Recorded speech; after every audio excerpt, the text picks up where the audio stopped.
And y'all, we are going to build a younger, darker, hipper, fresher, sneaker-wearing labor movement. A movement that is going to be more inclusive and built for the middle class. And we are going to end poverty wage work for once and for all.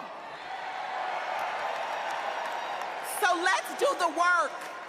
Let's elect Kamala Harris so that together we will usher in a new era of worker power, and together we will win the future. Let's go get it.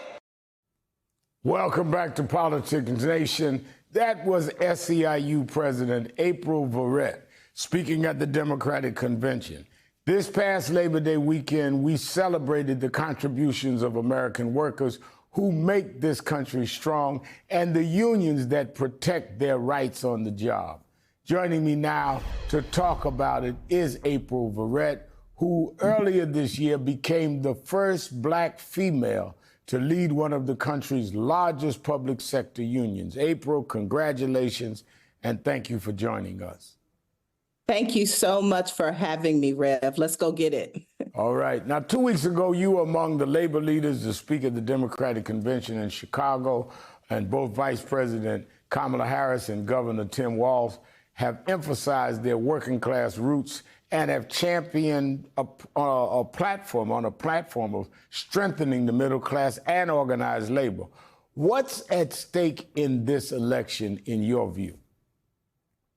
Well, thank you so much for having me. And, you know, in my view, we've heard folks talk about this, right? Trump and Vance are unequivocal, you know, in saying they want to make America great again. And we know what that means. They want to keep this country for an elite segment of the population.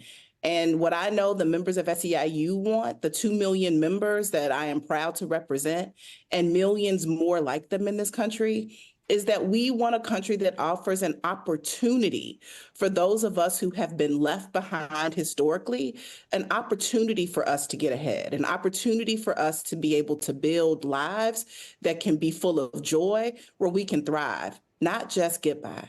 And you have some of the great labor leaders in SEIU here in New York, George Gresham, and you produced Patrick Gaspar. The list goes on. But more than half of SEIU members work for the government, many at a federal level. The composers of Project 2025 have openly discussed rooting out employees who disagree with Trump and replacing them with MAGA loyalists. Although the former president has denied Project 2025 is a blueprint for his possible second term, he has echoed its stated goal of fighting the so-called deep state. How worried are you about this? I'm extremely worried about 2025, and he can try to distance himself from it, but his fingerprints are all over it. The fingerprints of people closest to him are all over it. So we know where he really is on it. But I think it's scary because it's not just Donald Trump that wants to make Project 2025 policy. It is hundreds of others on the right who have had these plans. You know, they aren't new. They've been trying to roll back labor protections. They've been trying to take away the power of unions. It's been a 40-year attack on the labor movement in this country. And in many ways, it has proven effective. But we are seeing a resurgence in the power, a resurgence in the favorability. 70% of Americans are saying they are interested and want to be a part of the labor movement. That's why Project 2025 is real, and that's why they want to institute it.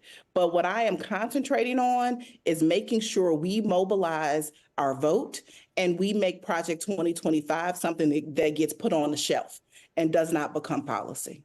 Now, at the DNC, you showcase yourself as one amongst a new generation of young union leaders. What do you think is attracting young people back to labor organizing?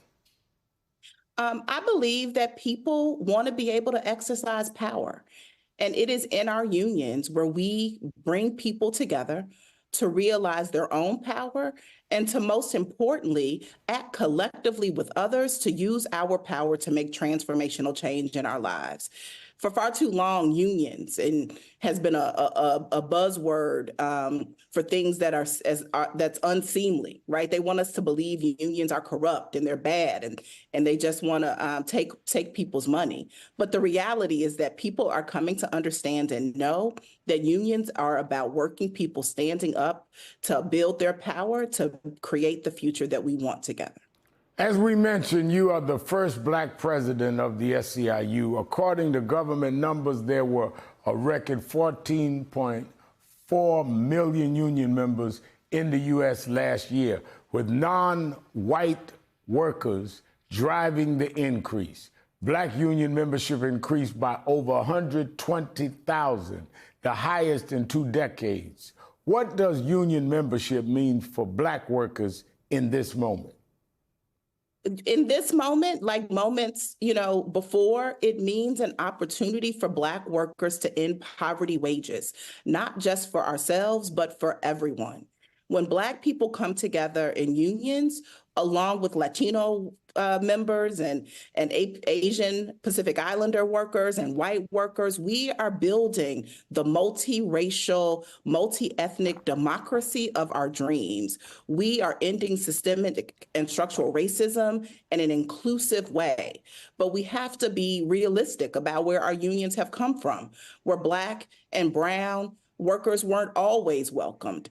And so at this moment, we are saying we are going to change history and create a more inclusive labor movement that is actually reflective of who we are as a nation. April Verrett, SEIU President. April Verrett, thank you for being with us